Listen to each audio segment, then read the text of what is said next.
Senator Alexander.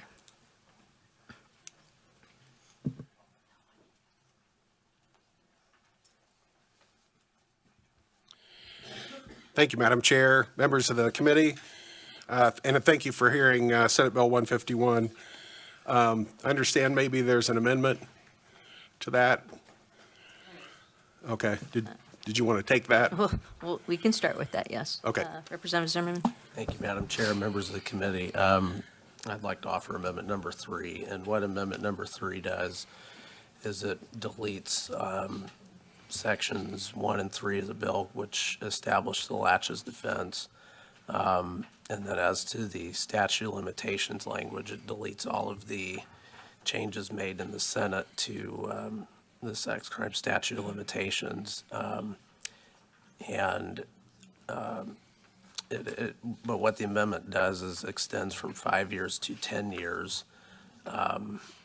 after the discovery of DNA evidence, a confession, or a recording for which the state can bring a prosecution for rape. I'm happy to entertain any questions. Any questions for Representative Zimmerman about the amendment? Can we take it by consent?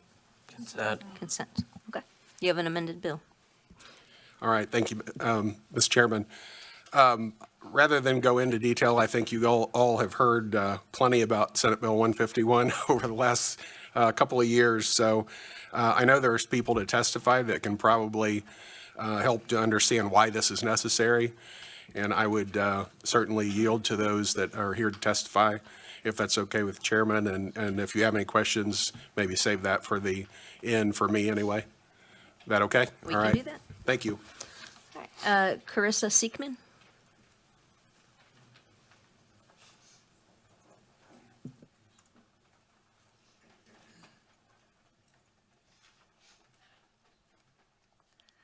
All right, I brought my water just in case. Excuse me, I'm a little nervous. Madam Chair and committee members, thank you for having us today. Really appreciate you taking the time. I will try to be quick, but thank you for listening. I stand here before you today with a heavy heart, with both personal experience and a profound sense of urgency. Thank you for offering me this opportunity to address the need for Senate Bill 151. My presence here transcends more advocacy. It is a raw, unfiltered testament to the systematic failures that have silenced and re-victimized survivors of sexual assault. You see,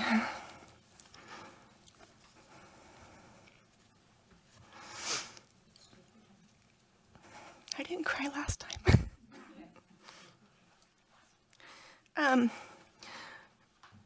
My name once was a symbol of athletic dedication and achievement. My name that echoed with promise and future triumphs as a top-ranked nationally swimmer. Now you see my name and it talks about the worst day of my life. But I'm proud and honored to do that and share that in hopes of change. And yet from this place of pain, a new hope has emerged, and hope for change, a hope for justice, and that's why I'm here today. My senior year of high school, I was raped by a group of my peers. We had evidence, we had video recordings, and we had some recorded confessions. I entrusted this evidence to the system, believing it would protect me, but then the system failed me. That evidence was lost, my case was concluded with an apology and a teddy bear, a gesture that offered no real justice. At 18, I was left without recourse, without the ability to seek justice. And to this day, since I had no opportunity to stand trial and face my assailants, I cannot name them. Thank you. And to this day, since I had no opportunity to stand trial and face my assailants, I cannot name them in any public platform due to the threat of legal action. And I understand that. And so this is not just my pain. It's a testament to the systematic flaws that silence survivors, forcing them to carry the burden of shame that should belong to their attackers. I had to fight for years to reclaim my life and give shame back to the people that it belongs to. My sister's experience further illuminates this injustice. At 14, she was also a victim of sexual assault on the Monon Trail in Carmel, Indiana. A group of men tried to take her, and when they were unsuccessful, one got out and raped her on the side of the road next to her bike.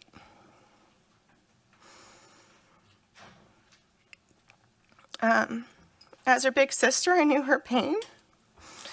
And like so many, she was terrified to come forward and navigate that system that re-traumatizes us. Indiana ranks among the highest in the nation for sexual assault among high school girls across the nation. These are not statistics, these are lives, futures, and the well-being of our young people, and our current laws are failing them. We must ask ourselves, why are our neighboring states providing more justice for their citizens? Why are they valuing their survivors more than Indiana currently is? Indiana statistics: before the age of 18, 1 out of 4 girls are sexually abused, 1 out of 6 boys. Nearly 70% of all reported sexual assaults occur to children ages 17 and under. The median age reported for child abuse is 9. 85% of child abuse victims never report their assault. Nearly 70% of child sex offenders have 1 to 9 victims, and at least 20% have 10 to 40 victims. An average serial child molester has as many as 400 victims in their lifetime. And nearly 50% of women in the state prison have been abused sexually. I'm trying to make this short. The core of this problem lies in Indiana's statute of limitations. Our current statutes appropriately acknowledge the severity of felony 1 and 2 sexual assaults, which inherently involve a deadly weapon. Therefore, they carry no statute of limitations. Yet the same urgency, the same recognition of the lasting harm is not extended to felony 3 cases. Why is this trauma inflicted without a weapon considered less significant? Why is the healing process for victims considered less important? For felony 3 sexual assault, which is a horrible crime without a deadly weapon, survivors only have 5 years to seek justice. This time frame is cruel and profoundly unjust. Healing takes time, often years. Justice should not be a race against the clock or a cruel deadline imposed on those already deeply wounded. SB151 aims to rectify this injustice by removing the 5-year limit for felony 3 sexual assault. This is not about pursuing cases without evidence. It's about providing survivors with the time they need to heal, to find their voice, and seek justice when they're ready. It's about holding offenders accountable, sending a clear message that Indiana values survivors and will not tolerate these heinous crimes. It is about equipping law enforcement with the tools they need to ensure that evidence is kept safe and available when needed. We have a petition of about 5,700 people who are demanding this change, and a testament to support this legislation. I really appreciate your time bearing with me, and I'm grateful to be here, and I hope that you guys take this to consideration. Thank you. Thank you for your bravery in speaking to us today. Thank you. Any questions? All right, thank you very much. Denise, I'm going to try to attempt your last name. Kombelic? Kombelic.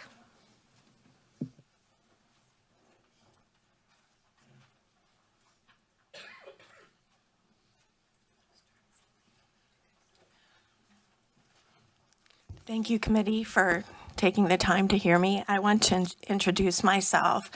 My name is Denise Kombelic, and Caressa is my daughter, and Sydney is my daughter.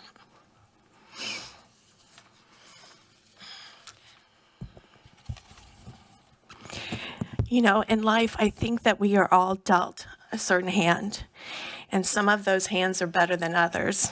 Mine wasn't that great. My parents were alcoholics. They were both married 5 times. I was left to care for my younger siblings, and my first sexual assault occurred in 3rd grade. By the time I was 16, I ended up working nights at a truck stop and living out of my car. I was pregnant at 17, had 3 children by the time I was 21. I was determined at some point to stop the cycle that I had witnessed and lived, and I decided to go back to school with my 3 little kids, working 3 jobs, made a 4.0, went on to medical school, got accepted to Methodist Hospital, emergency medicine, which was the most prestigious job, and was signed as staff in 1997, and that's where I remained. I became chief of medicine. I served on the IUHP board of directors, and I was determined that my children were going to thrive and be successful. I had 5 children. 1 made the U.S. Open at 10 and the U.S. national team at 12. That's Caressa. I had a son who was the most decorated athlete at Carmel High School with 10 varsity letters, became the Mental Attitude Award winner at Carmel High School, went on to play football at the Naval Academy, and is currently a Marine helicopter pilot. My younger son led Carmel to a championship hockey national state title, joined the Special Forces, and currently is here as an air traffic controller in Indianapolis. 18 years later, I had twins. Twin 1 has already released a single. She's been invited to The Voice, and that's Sydney. My other twin, the youngest twin, went on to become Miss Indiana USA, and then won a national title as Miss USA.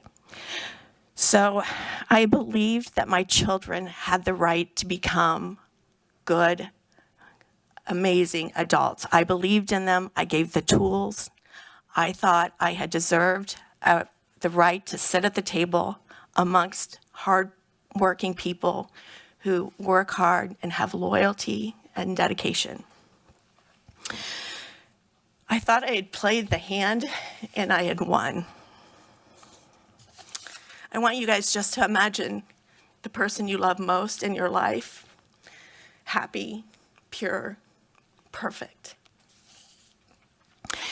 In 2002, my 18-year-old daughter, on her senior trip for high school, ended up being videotaped by her friends as she was humiliated and tortured, and other people watched.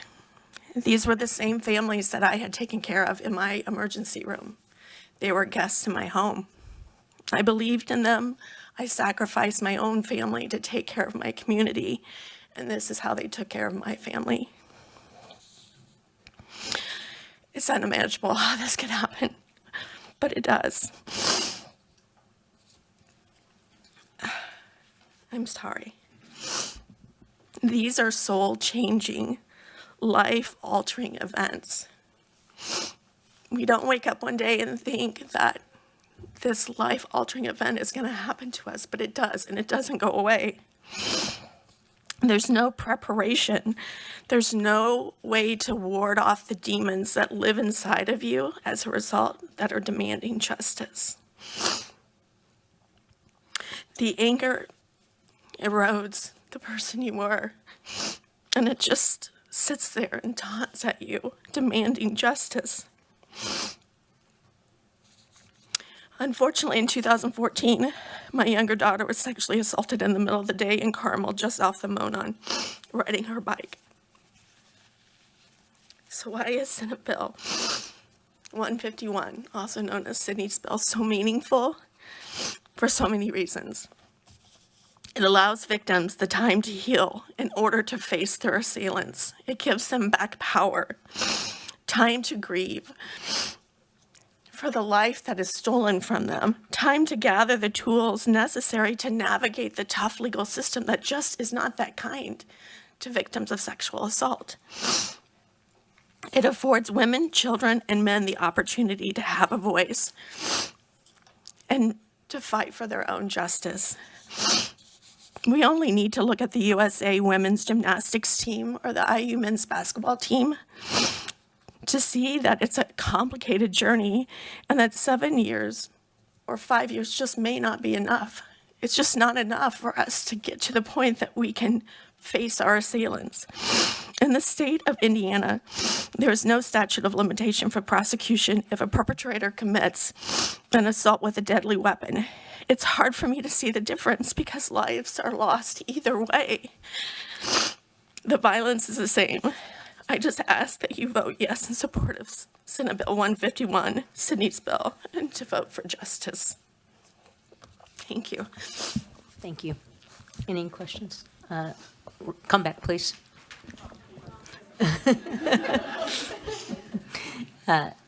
Thank you again for sharing your story and having a remarkable journey with your life and making a change with your daughters. I believe Representative King has a question. Thank you, Denise, for coming today. I think that this may be the most remarkable testimony I've heard in courts and criminal code. Your story is remarkable.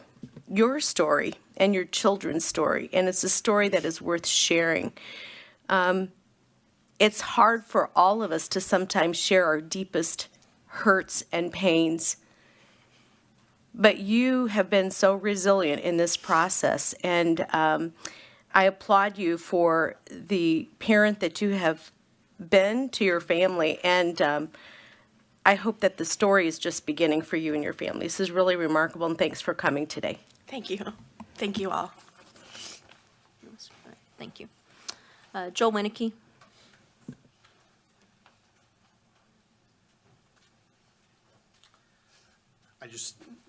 We were neutral on the bill, and I don't have any testimony. Joel Winnicky with the Public Defender Council, but I suppose if there's any questions, I'm happy to answer. Thank you very much.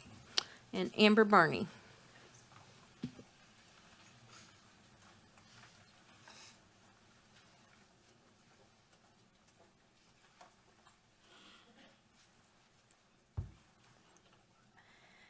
Thank you, Madam Chair and Committee, for this opportunity to come before you and to share my story today. Thank you, too, Carissa, for this bill and for the example that you are to me. I used to be her algebra tutor in high school. And to see the young woman that she's grown to be and to be side by side with her is truly an honor. My name is Dr. Amber Barney. I am a pediatric provider in Central Indiana. I am a well-educated healthcare professional, a mother of 4, and I am also a sexual assault survivor. I grew up in Kokomo, Indiana. I came from an upper middle class family. My dad was a corporate real estate broker. My mom had a nice job at a local business corporation. We were a family of 4 at the time. I was the oldest child. A family friend from church was our babysitter during the day while my mom worked. Dad traveled out of state during the week and was home on the weekends. From the outside looking in, we looked pretty perfect. I began showing some disturbing behaviors that caused my parents some concern. I would touch myself inappropriately. My night times were plagued with night terrors and sleepwalking trances. I struggled to sleep at night. I slept with the covers over my head with just an opening to breathe in hopes that the man I could see in my closet would not get me. What was supposed to be nap time in the upstairs bedroom at the babysitter's house was often a room of torture. The man would meet me there, remove my pants and underwear, and touch my private areas, putting his fingers and I don't know what else up into my vaginal opening. And I was not allowed to tell. And I kept that secret for fear of what would happen to me. My mom quit her job and pulled me from the daycare. Back then, the exams they did were so limited that they didn't find anything, and they deemed that nothing likely happened. And my parents never let me talk about it again. And nothing ever happened to the man that did that to me. I was a very good girl growing up, a straight-A student who followed the rules and saved herself for marriage. And on my wedding night, as I went to make love to my husband, I was unable to do so, as there was so much scar tissue that he was unable to penetrate. And a week after we married, I would have to undergo surgery to have the scar tissue removed and a new opening created so that I could have sex with my husband. I would have weeks of grueling physical therapy, and my first memories of sex are of tearing, pain, and bleeding. And this was over 20 years ago. You would think that we've made progress with rape victims, but we haven't. Just last year, my own daughter was raped by a peer. She had just broken up with her boyfriend, and she called a friend and wanted to talk. He drove her to a park, pinned her down in his truck, and he raped her. I took her for the rape exam, still in the same clothes, and the female officer told us that we could go ahead and pursue everything to the fullest extent, but even with evidence, likely nothing would stick.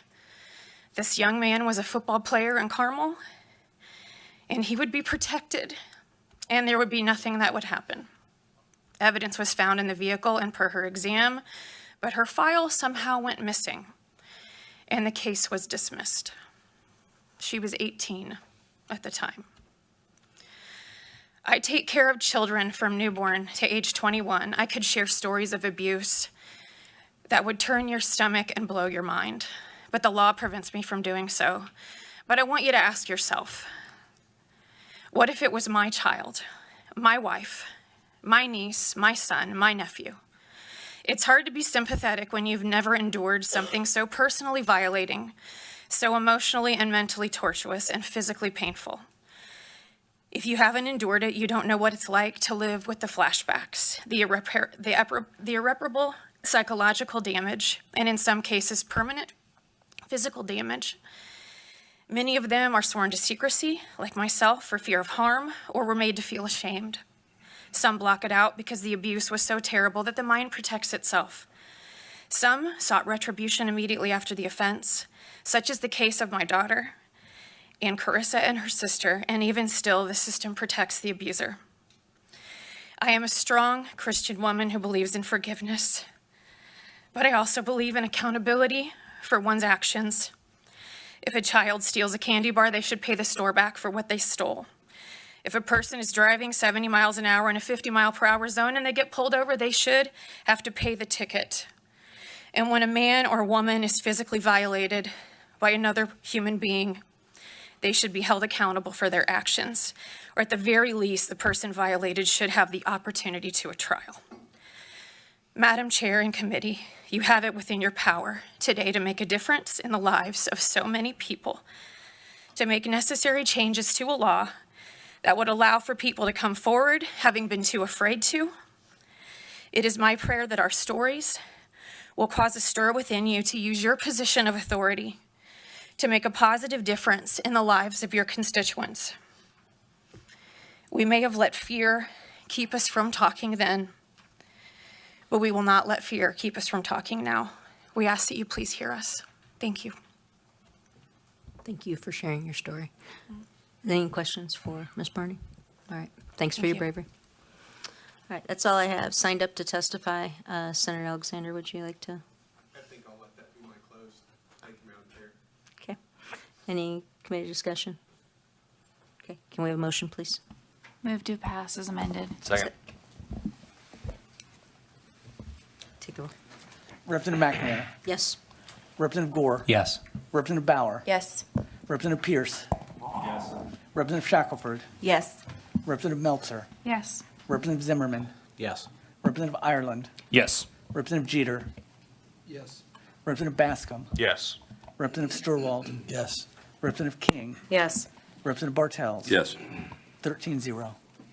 Bill passes 13-0.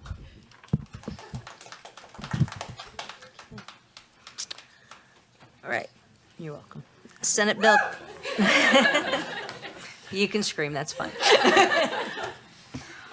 Senate Bill 26, Senator Freeman. Madam Chair, thank you, members of the committee. This is a bill that passed unanimously out of the Senate. You all passed a fine bill out of your chamber. So the good news is we have agreement that we have a problem and we need to fix it.